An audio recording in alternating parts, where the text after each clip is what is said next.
الرحمن الرحیم۔ اللہ رب العزت کے بابرکت نام سے ابتدا، وہ ذات جس نے مجھے بولنے کی قوت عطا فرمائی۔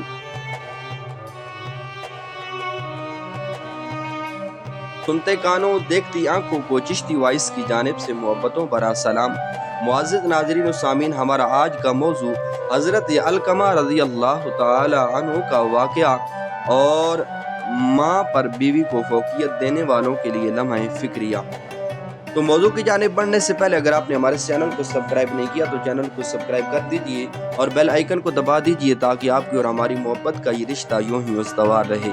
تو چلیے چلتے ہیں اپنے موضوع کی جانب۔ نبی کریم صلی اللہ علیہ وآلہ وسلم کے زمانے میں ایک جوان تھا جس کو علقمہ کہا جاتا تھا۔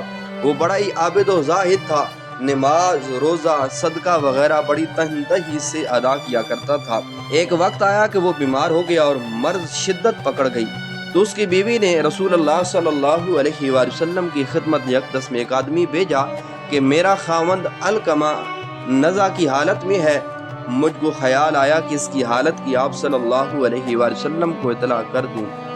آپ صلی اللہ علیہ وآلہ وسلم نے حضرت عمار، حضرت صہیب اور حضرت بلال رضوان اللہ علیہم اجمعین کو بلایا اور فرمایا کہ جا کر اس کو کلمہ شہادت کی تلقین کرو، لیکن اس کی زبان نہ چلتی تھی۔ رسول اللہ صلی اللہ علیہ وآلہ وسلم کو اس کی زبان کے کلمہ شریف پر نہ چلنے کی اطلاع دی گئی تو آپ صلی اللہ علیہ وآلہ وسلم نے فرمایا کہ اس کے ماں باپ میں سے کوئی ایک زندہ ہے؟ عرض کیا گیا یا رسول اللہ صلی اللہ علیہ وآلہ وسلم، اس کی ماں زندہ ہے جو کہ بہت ضعیف ہے۔ آپ صلی اللہ علیہ وآلہ وسلم نے اس کی طرف ایک آدمی بھیجا کہ اس کی ماں کو کہنا اگر تجھے میرے پاس آنے کی طاقت ہو تو آ جاؤ، ورنہ وہاں ٹھہر، میں خود تیرے پاس آؤں گا۔ چنانچہ جب وہ فرستادہ اس کے پاس گیا اور آپ صلی اللہ علیہ وآلہ وسلم کا پیغام دیا تو اس نے کہا میری جان قربان ہو، میں خود حاضر خدمت ہوں گی۔ چنانچہ لکڑی کے سارے چل کر آپ صلی اللہ علیہ وآلہ وسلم کی خدمت میں حاضر ہو گئیں اور سلام کیا۔ آپ صلی اللہ علیہ وآلہ وسلم نے سلام کا جواب دیا اور فرمایا اے علقمہ کی ماں، سچ سچ بتا، اگر جھوٹ بولے گی تو اللہ تعالیٰ کی طرف سے وحی میرے پاس آ جائے گی۔ کیا حال تھا تیرے بیٹے علقمہ کا؟ ماں نے عرض کیا یا رسول اللہ صلی اللہ علیہ وآلہ وسلم، بڑا نمازی اور روزہ رکھنے والا اور بڑی خیرات کرنے والا تھا۔ آپ صلی اللہ علیہ وآلہ وسلم نے فرمایا کہ تیرے ساتھ کیا حال تھا؟ عرض کیا یا رسول اللہ صلی اللہ علیہ وآلہ وسلم، میں اس سے ناراض ہوں۔ تو آپ صلی اللہ علیہ وآلہ وسلم نے پوچھا کیوں؟ اس نے عرض کی یا رسول اللہ صلی اللہ علیہ وآلہ وسلم، وہ اپنی بیوی پر خرچ کرتا تھا اور میری نافرمانی کرتا تھا۔ آپ صلی اللہ علیہ وآلہ وسلم نے فرمایا کہ اس کی ماں کی نافرمانی روک رہی ہے اس کی زبان کو کلمہ پڑھنے سے۔ پھر فرمایا بلال جاؤ اور بہت سی لکڑیاں جمع کرو۔ جب علقمہ رضی اللہ تعالیٰ عنہ کی ماں نے دیکھا تو عرض کی یا رسول اللہ صلی اللہ علیہ وآلہ وسلم، لکڑیوں کو کیا کریں گے؟ تو آپ صلی اللہ علیہ وآلہ وسلم نے فرمایا ان سے علقمہ کو جلائیں گے۔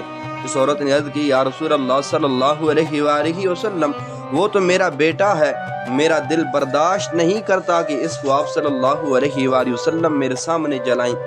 تو آپ صلی اللہ علیہ وآلہ وسلم نے فرمایا اے علقمہ کی ماں، اللہ کا عذاب تو دائمی ہے، اگر تو راضی ہے کہ اللہ تعالیٰ اس کی مغفرت فرما دے تو اس پر خوش ہو جا۔ آپ صلی اللہ علیہ وآلہ وسلم نے فرمایا قسم ہے اس ذات کی جس کی قبضے میں میری جان ہے، نہ فائدہ دے گی علقمہ کو اس کی عبادت، نماز پڑھنا، روزہ رکھنا، خیرات کرنا وغیرہ، جب تک تو ناراض رہے گی اس پر۔ اس عورت نے عرض کی یا رسول اللہ صلی اللہ علیہ وآلہ وسلم، میں گواہ بناتی ہوں اللہ کو، اس کے فرشتوں کو اور جو مسلمان یہاں حاضر ہیں، بے شک میں راضی ہوں اپنے بیٹے علقمہ رضی اللہ تعالیٰ عنہ پر۔ پھر فرمایا آپ صلی اللہ علیہ وآلہ وسلم نے کہ اے بلال جا کر دیکھ کہ اس کی زبان کلمے پر چلنے لگی ہے یا نہیں، شاید کہ علقمہ کی ماں زبانی کہہ رہی ہو اور دل سے نہ کہا ہو۔ بس حضرت بلال رضی اللہ تعالیٰ عنہ گئے اور علقمہ کے گھر سے کلمے کی آواز سنی، پھر آئے اور عرض کی اے لوگو، بے شک علقمہ کی ماں کی ناراضگی نے روک رکھا تھا اس کی زبان کو کلمہ پڑھنے سے، مگر اس کی رضامندی نے اس کو چلا دیا۔ پھر حضرت علقمہ اسی دن فوت ہو گئے اور رسول اللہ صلی اللہ علیہ وآلہ وسلم تشریف لائے اور اس کو غسل دینے اور کفن دینے کا حکم فرمایا۔